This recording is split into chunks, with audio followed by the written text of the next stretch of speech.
گھر سے انسان کو سپورٹ نہ ملے یا اس کو گھر مایا سکون نہ ہو. قرآن کیا کہہ رہا ہے کہ ہم نے تم، یہ آیات ہیں سورہ نور کی غالباً آیت ہے، پروردگار یہی کہتا ہے کہ ہم نے تمہیں یہ جو جوڑے بنائے ہیں یہ کیوں بنائے ہیں؟ تاکہ تم ایک دوسرے کے لیے سکون کا باعث بن سکو.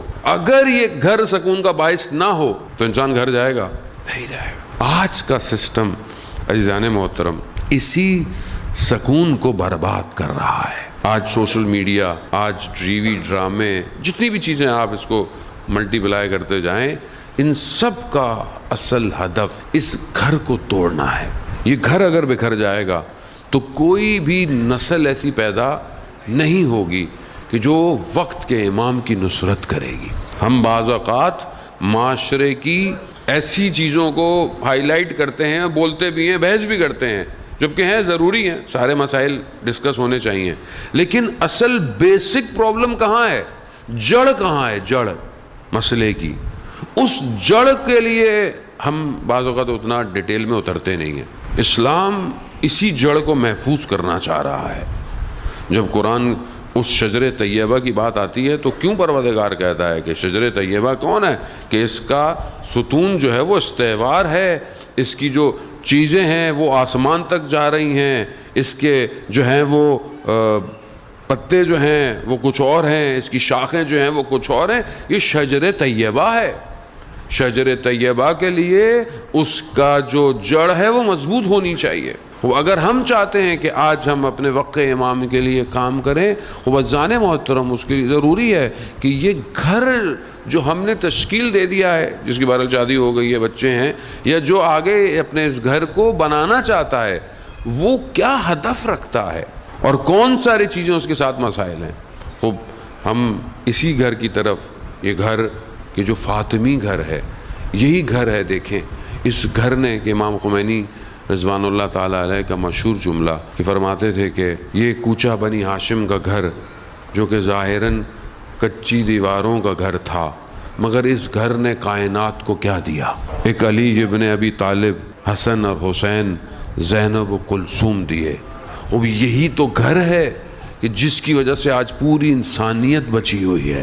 اب اس گھر کی طرف، اب یہ گھر کے اندر اب کیا ہونا چاہیے؟ جانا تو موضوعات بہت سارے تھے میرے پاس بھی، لیکن معاشرے میں ابھی مشکلات صرف گھر کی ہیں. ہر گھر کی داستان ایک الگ ہے. ہمارے پاس جتنے بھی لوگ مسائل بھیجتے ہیں، مشکلات بھیجتے ہیں، ہم ظاہری طور پر مذہبی ہیں، ہم پریکٹیکل مذہبی نہیں ہیں. ہم اسلام کی ان تعلیمات کو سنتے ضرور ہیں، لیکن جب عمل کرنے کا وقت آتا ہے نا، ہم کھوکھلے ہو جاتے ہیں، بالکل اس شخص کی طرح. وہ دیکھیں ایمان اور اعتقاد جو ہے نا وہ عمل سے ظاہر ہوتا ہے، وہ صرف زبان سے ظاہر نہیں ہوتا. ایک آدمی کہے کہ میں ذکر کرتا ہوں، استغفار کرتا ہوں، توبہ کرتا ہوں. اب یہ توبہ اور استغفار تب ہو کہ جب وہ گناہ کرتے وقت اس کے اعضاء و جوارح کانپنے لگیں، جب اسے احساس ہو. ورنہ پھر آپ استغفار زبان سے پڑھتے رہیں، استغفار استغفار استغفار، بس.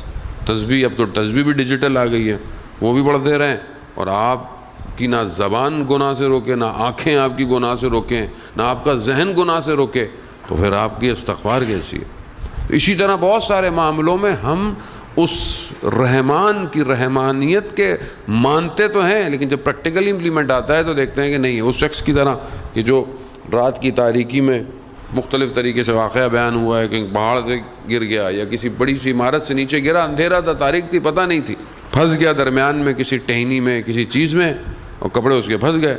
اس نے کہا پروردگار میری مدد کر، تو رحمان ہے، تو رحیم ہے. آواز آئی جو لباس تمہارا پھنسا ہوا ہے اس کو کھول دو. اس نے کہا میں کھول دوں، میں تو نیچے گر جاؤں گا، میرے تو ٹکڑے ہو جائیں گے. پھکارا مگر عمل نہیں کیا. صبح جب کچھ لوگ گزر رہے تھے تو کیا دیکھا؟ آدھے میٹر کے فاصلے پر شخص اپنے ہی لباس میں پھانسی میں مر گیا. جب آواز آئی کہ کھول دو، اس کا مطلب کیا ہے؟ اس کا مطلب ہے کہ یقین نہیں ہے. یقین، جبکہ خدا کہہ رہا ہے مجھ پہ یقین کرو.